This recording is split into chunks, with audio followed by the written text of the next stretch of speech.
Perkembangan terkini dari sidang sengketa Pilpres di Mahkamah Konstitusi akan disampaikan jurnalis Kompas TV Putu Trisnanda dari Mahkamah Konstitusi. Putu, apa poin penting keterangan saksi dan ahli dari KPU serta Bawaslu hari ini di sidang sengketa Pilpres? Ya, selamat malam Cindy dan juga saudara. Kurang lebih kalau melihat bagaimana jalannya proses persidangan dari pagi, baik itu ahli ataupun saksi dari KPU kemudian juga Bawaslu, memang masing-masing ini memiliki kecenderungan. Misalnya saja dari KPU ini hampir 80% kurang lebih memakan waktu 4 jam. Ini pembahasannya mengenai Sirekap, kemudian juga terkait dengan teknis-teknis bagaimana penggunaan, kemudian juga bagaimana Sirekap ini dimanfaatkan selama jalannya proses kampanye.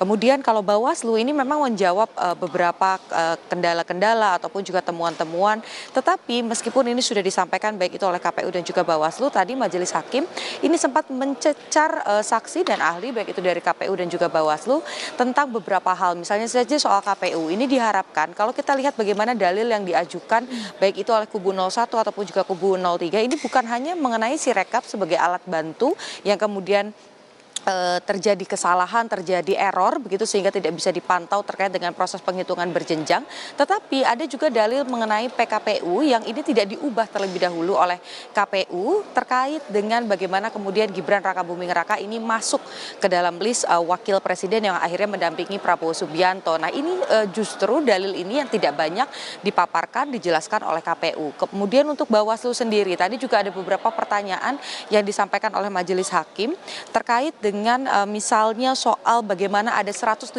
kepala desa yang dikumpulkan, dipanggil oleh Mapolda Jawa Tengah begitu ya, terkait dengan kenapa kemudian Bawaslu ini tidak menindaklanjuti dan juga tidak menjadikan pemanggilan terhadap 176 kepala desa ini ke dalam bukti-bukti yang seharusnya ditindaklanjuti sebagai badan pengawas pemilu, bukan badan penerima laporan. Kalau tadi mengutip bagaimana sindiran yang cukup keras begitu disampaikan oleh kubu 03. Tetapi tadi juga disampaikan oleh Bawaslu bahwa memang karena melihat di media begitu ya, sudah disampaikan ini merupakan upaya cross check peninjauan apakah kemudian ada kecocokan data atau perbedaan data, adanya tindakan korupsi di Jawa Tengah sehingga memerlukan memanggil 176.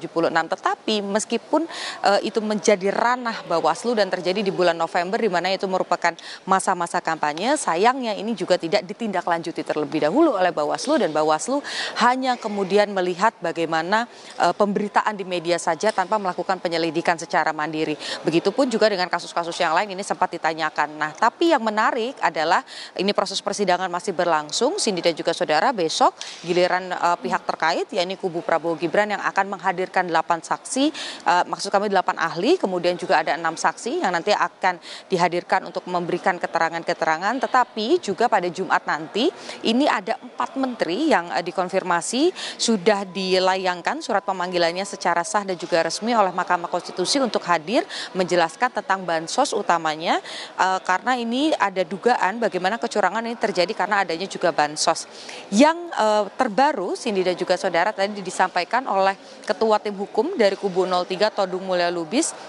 Selain kemarin sempat meminta ada Kapolri dihadirkan untuk melihat bagaimana netralitas dari aparat di seluruh Indonesia selama masa kampanye, kemudian juga selama masa pencoblosan di tanggal 14 Februari 2024. Tetapi juga tadi yang terbaru ini ada harapan atau usulan meskipun belum disampaikan kepada Majelis Hakim, Presiden Joko Widodo sebagai pihak yang namanya berkali-kali disampaikan dalam ruang sidang, kemudian juga disebut menghadiri kampanye PSI misalnya, ini diharapkan juga bisa hadir. Tetapi balik lagi ini akan dikembalikan kepada Majelis Hakim apakah ini merupakan pihak penting yang dirasa keterangannya ini dibutuhkan untuk memberikan keputusan nanti di akhir persidangan. Kita nantikan jalannya proses sengketa, sidang sengketa Pilpres yang masih panjang, Cindy dan juga saudara, besok dan juga lusa. Kembali ke Anda di studio. Ini Putu Trisnanda melaporkan langsung dari Mahkamah Konstitusi. Terima kasih Putu.